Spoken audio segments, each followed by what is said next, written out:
Yes, indeed. Thank you. Now then, a drink. Yes, splendid. Let me do it.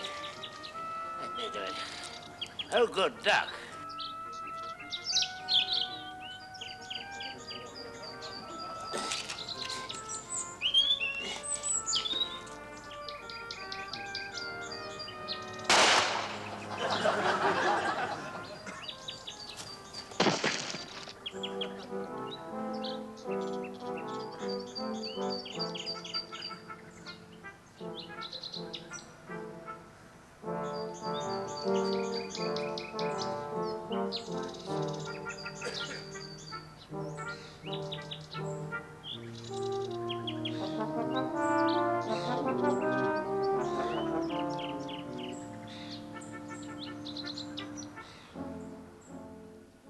Rabbits, huh? As clean as a whistle, old chap. Went out like a light. And you have no wish to retract or reconsider your statement asserting that your father's death was an accident? Good heavens, no. I mean, you surely don't think the rabbit did it on purpose, do you?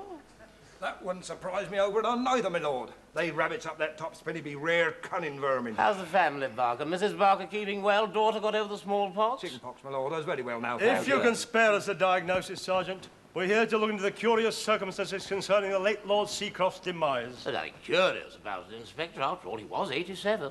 He had the full charge of a sporting rifle up his rear behind. And if that's not suspicious, I come down here, I'm asked to believe he was shot by a ruddy rabbit. It happens all the time, my dear chap. I mean, look at old Gussie Brighton and Hove. I mean, you remember Lord Brighton and Hove, Sergeant. Out hunting, forgot his eyeglass, tripped over the fox and broke his ruddy neck. Very sad occurrence, sir. Yes. Oh, and by the by, sir, while I'm up at the Old, my good lady asked me most particular to thank you for the brace of rabbits you sent round the station car. Rabbits? What rabbits? That comes under the heading of bribery and corruption. I don't know. The rabbits that went round the station road bore no resemblance to the rabbit who pulled the trigger on Father, Inspector. Although they may well have been close relatives, was it? Lord Seacroft, I'm not in the least interested in the family tree of your flaming rabbits. What does concern me now... Oh, just shove it in the library, Barnford, and tell Mr. Smallwood I'll be in presently. Yes, my lord. Family solicitor. Eh? No, butler. I was referring to Mr. Smallwood, sir, in the library. Oh, yes. Proper gentleman he is, Mr. Smallwood. Oh, yes. The reading of the will and all that mumbo-jumbo, you know, is highly tedious. Got to be done, I suppose. Yes. Well, if you'll excuse me, anything you want in the way of fingerprints, please help yourself. And if you find yourself in the kitchen, ask cook to give you a cup of tea. Never mind about cups of tea, sir. I didn't come down here for cups of tea. Now, about this will reading of yours, you'll be the chief beneficiary, I suppose. Well, eldest son and all that sort of thing. You know, mark you, death duties being what they are, I doubt there'll be very much left to inherit. Maximum about 20,000 a year. What, Sergeant? Oh, not my place to say, sir. 20,000 a year? Now, there's a motive if ever I heard one. Motive? What do you mean, motive? You'll have to excuse him, your lordship. He don't know his place, being as how he's from London. Oh, my dear Inspector, I didn't realise you lived in town. How's the Savoy Grill these days? I don't frequent the Savoy Grill, sir. Oh, you should. They do an excellent chump chop. Idle bloody rich. Thank you, Bamford. Well, now, Mr. Smallwood, all present and correct, eh? And you can skip all those whereas and heretofores and all that fiddle-faddle. Let's have it in words of one syllable. Yes, shouldn't we wait until... What? Oh, God bless my soul, you needn't worry about Barnforth. He's practically part of the furniture. He arrived on the same day as the Sheraton card tables, didn't you, Barnforth? That is so, my lady. Do you remember, Robin? Your father won them at poker. Yes, but I remember it very well. He won Barnforth too, didn't he? Yes, Barnforth. That is correct, my lord. Very well, then. The last will and testament of Marmaduke Bertram Cecil Fitzalan, 6th Baron Seacroft, who being of sound mind and body, disposes of his estates as follows. Now, naturally, there are various codicils, minor bequests to the servants Yes. Never mind all that. Let's get down to the nitty-gritty. I can set your mind at rest, Barnforth. You get 12 pairs of boots. Thank you very much, sir. You are size 9, I believe? 9.5, sir. Oh, well, this makes no difference. Come along, Smallwood. Sing it not in mournful phrases. How much? 237,642. Pounds or guineas? Pounds. How very common. It's worse, Phillida, my dear. We'll just have to pull in our horns a bit, that's all. Make do with men. Live off the land. Stop giving all those carrots away. But I never give carrots away. You're always giving carrots away. Carrots and turnips. Every time I see you down in the village, you're handing out carrots and turnips as if they grew on trees. Got to stop. Well, now, Smallwood, I think this calls for a cigar. What's the interest on that, by the way? I'm afraid I haven't made myself clear. You're not 237,000 in the black. You're 237,000 in the red. What? Black? Red? What on earth is he talking about? Oh, snooker terminology, my dear. You wouldn't understand. What do you mean exactly, Barnforth? Well, I mean, Lord Seacroft, that you are nearly £250,000 in debt.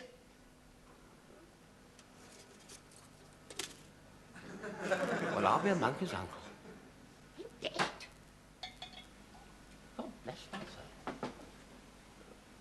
Oh. Thank you, Barnforth. Well, where did the old boy come unstuck, then? Death duties? Among other things. Wood rot in the east wing? Yes, among other things. The Cheltenham Gold Cup? Ah, you're getting warmer. Not that red-headed widow over in Seacroft Park. Oh, now you're cold again. Cold again. Not the red-headed widow over in Seacroft. I say it's rather fun, isn't it? Isn't it fun? Yes. Now, let's just recap. I was cold when I said the red-headed widow, yes, but warm when I mentioned the Cheltenham Gold Cup. Yes, yes. Got it? Gambling, yes? The poker school, of course. Yes. Yeah. So he blew the lot, did he? Every penny. Well, dispense with the port, Barnforth. It gives Mr. Smallwood a headache. What did I tell you, Inspector? You didn't bargain for that, I'll be bound. I'll bet he didn't either. Well, Sergeant, case closed, eh? Not for his lordship, it ain't. There'll be big changes at Seacroft Hall now. You mark my word. This is from Lord Seacroft, Inspector. Oh. He didn't want you to go away empty-handed.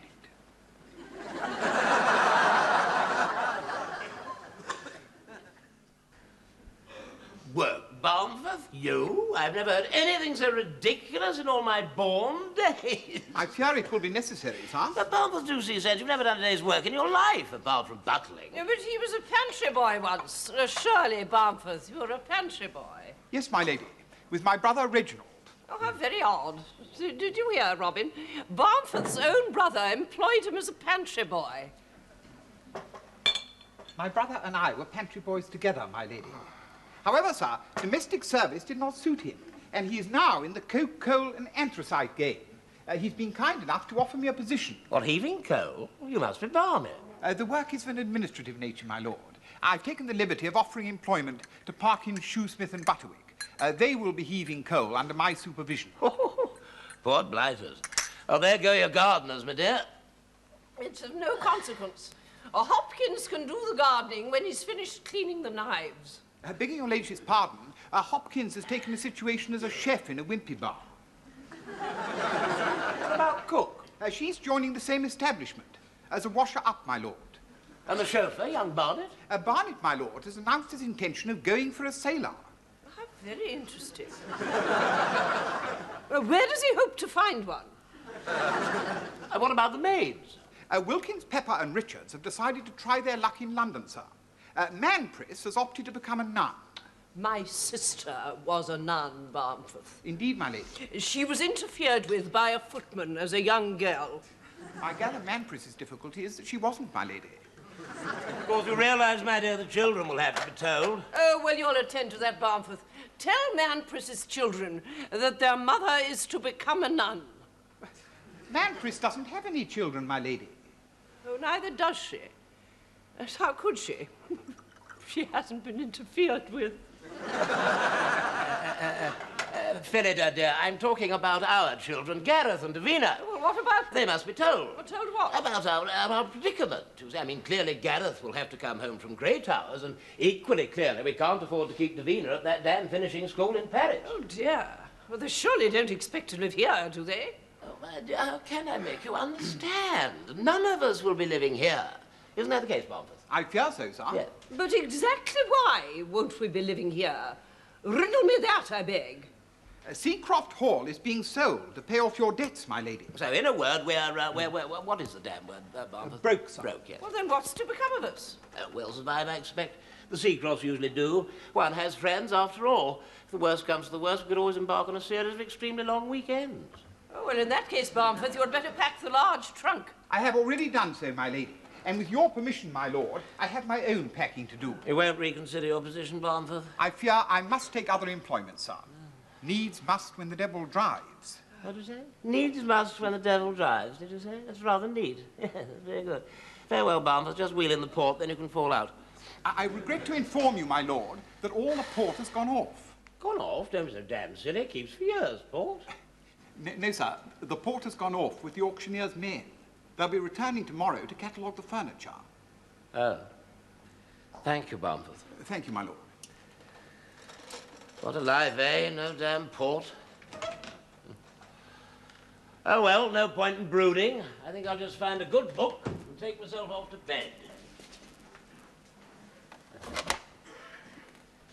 Well, Phillida, my dear, which is it to be, eh? Bleak House or Hard Times?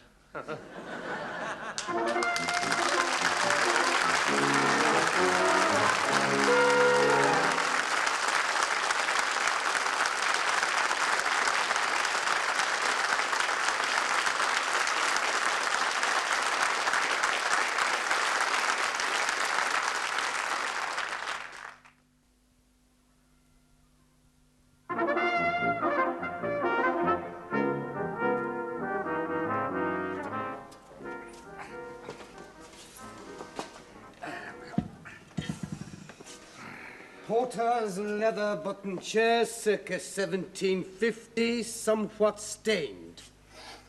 With port. Lot 96. Put the cases down there, Bates. My brother will see to you. Where's Barmforth? Never mind. Take these to the stables and tell Hopkins I shall be riding Blaze immediately after tea. Ladies' riding accoutrements by Fogg of Piccadilly. Lot 99.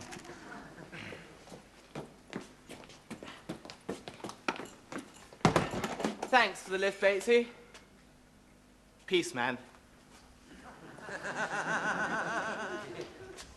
Right on, comrades. A trunk by Hammond of Jermyn Street containing the complete works of Chairman Mao. Right on, comrade. I'm sorry, lot 100. So, there we are, children. I mean, that's the situation in a nutshell.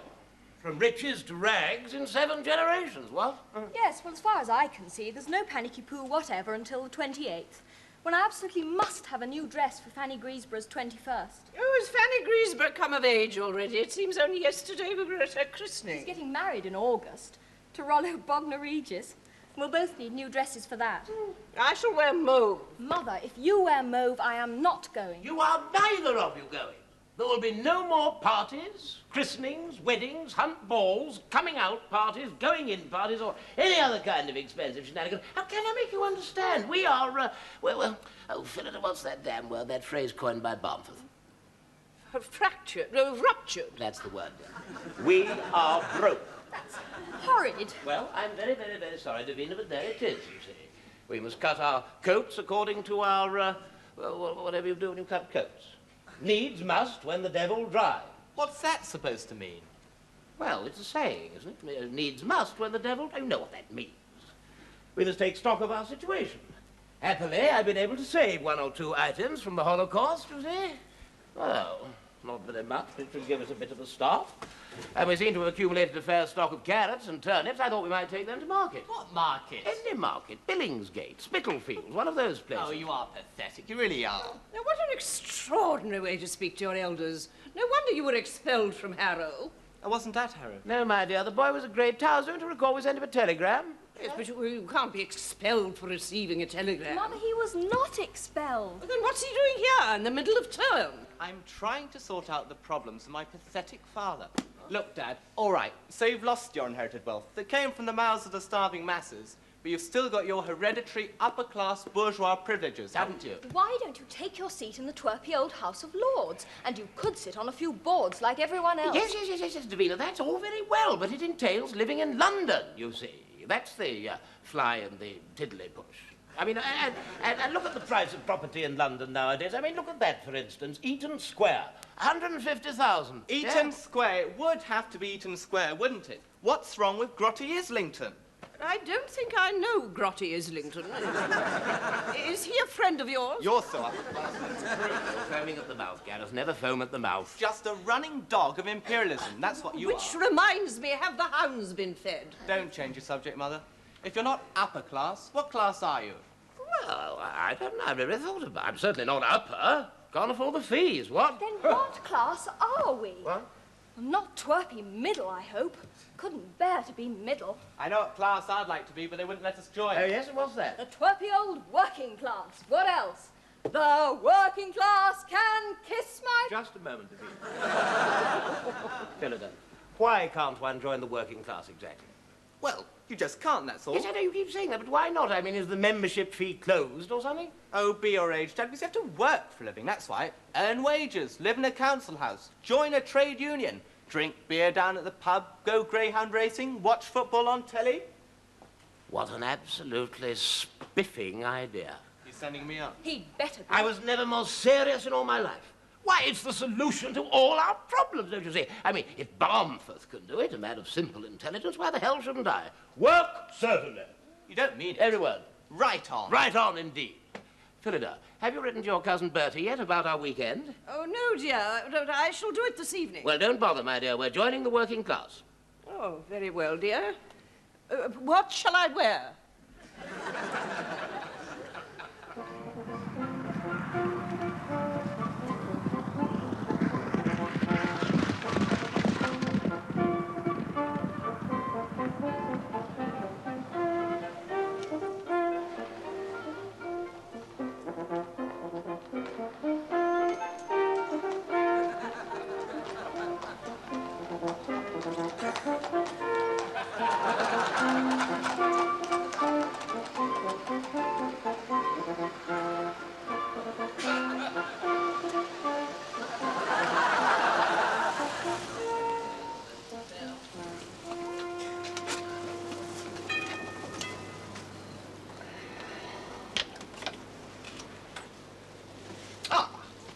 Here's my card. Now run along and tell Nanny that Mrs. Bingley's callers are here.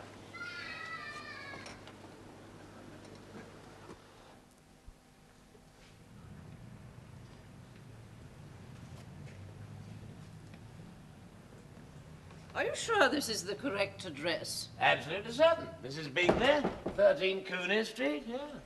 But surely these are almshouses. No.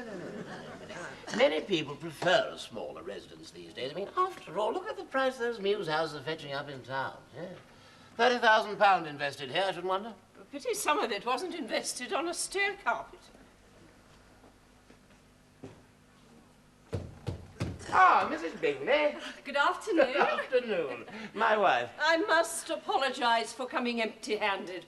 Had I known your circumstances, I would certainly have brought some soup.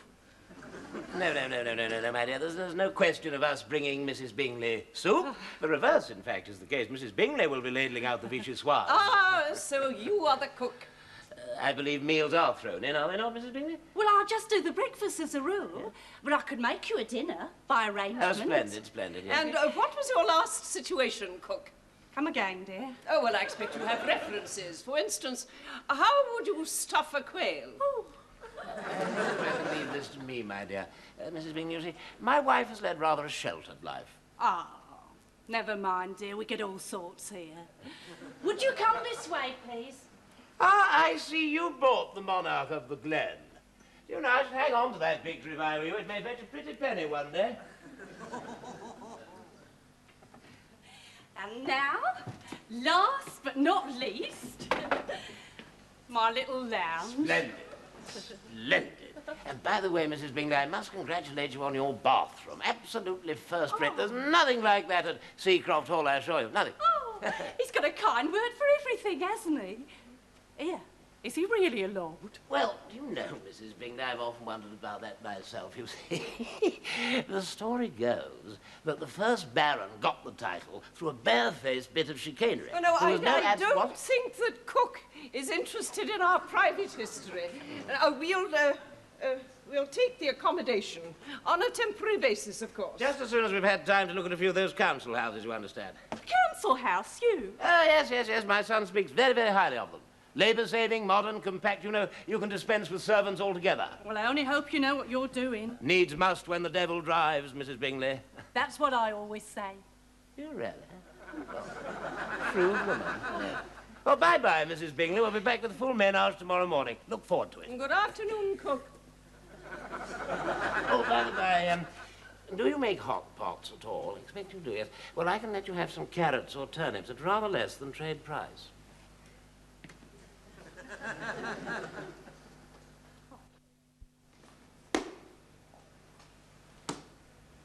Ah, here we are, Miss Thorogood. Deeds, titles, all these bits of miscellaneous parts. Oh, this fellow here's rather useful. It entitles you to a peppercorn rent from the vicar, whatever a peppercorn may be. Well, my girls will probably know. They draw them in botany. Make a damn fine school, you know, the old homestead. Only one thing, though, Miss Thorogood. Don't let the girls sleep in the east wing. Damp? Well, yes, but ghost, actually. Yeah, the first Baron and a devil with the ladies. Oh, that's right. You know, I really do feel dreadfully guilty about driving you out of your own home like this, Lord Seacroft. What? Oh, poppycock, Miss Thorogood. We've had a free run of the place now for, what, 200 years? Time someone else had a bit of a whack, what? Yes. Well, goodbye, Miss Thorogood. Goodbye. Goodbye, Lord Seacroft. Good luck.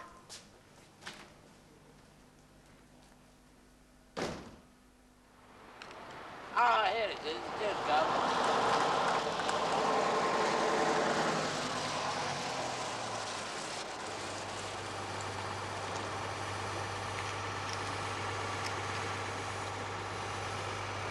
What impertinence. I should certainly refuse him a tip. Manage. Can you manage that, Gareth?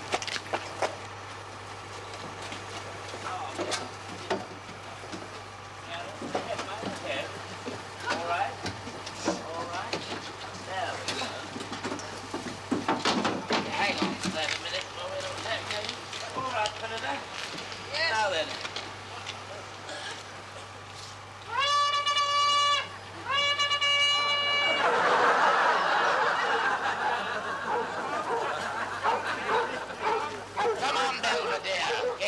A good girl. Come on, get in the bus. Get in the bus. Come on, Verity. Come along. Come along, dear. Let's leave it